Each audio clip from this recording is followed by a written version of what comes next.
Hello again and thanks for joining. So today we've got a really strange looking model to have a look at. It's actually from Jouef, obviously a vintage model. It's number 4501. It's obviously a coach. But what makes this really interesting is that this box, I've never seen a Jouef box like this. They're usually cardboard sleeve with a polystyrene tray. This one is quite unusual. It's got the Jouef logo here and obviously the number, and you can see the coach inside, but it is rattling around there.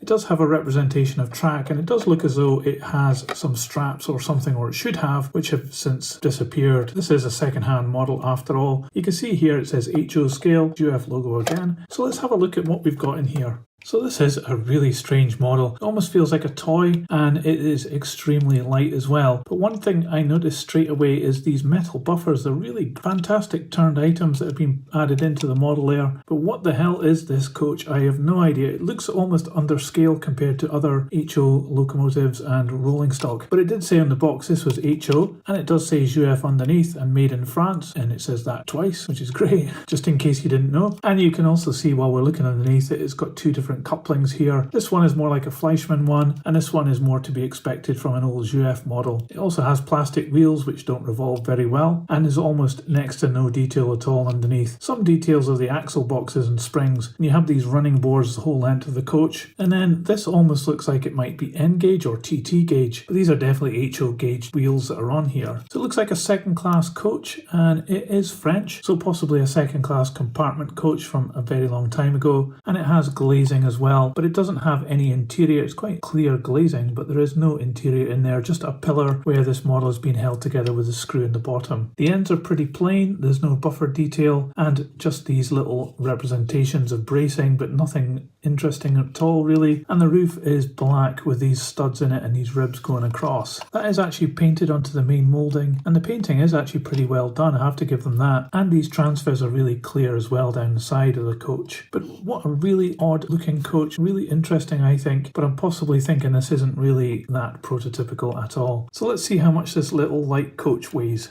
So this coach comes in at only 28 grams. So a really unusual coach here from Jouef, and it is very typical of what I expect from a Jouef model, which is not a lot, to be honest. It's more like a toy than a model train, and yet it's got those turned metal buffers in there. So I'm really confused why those are in there. Maybe it's been replaced by the previous owner, or maybe it came from the factory like that. I'm really not sure, and I'm also not sure what this represents either. So it's a bit of an oddity. If you know what this is, please put it in the comments below. I'd love to know. And as usual, if you liked this video, please give it a thumbs up. It really helps this channel grow. I know this is just a short review of this coach, but I will put it on the turntable so you can see all the way around. But that's it for today. Thanks for watching. See ya.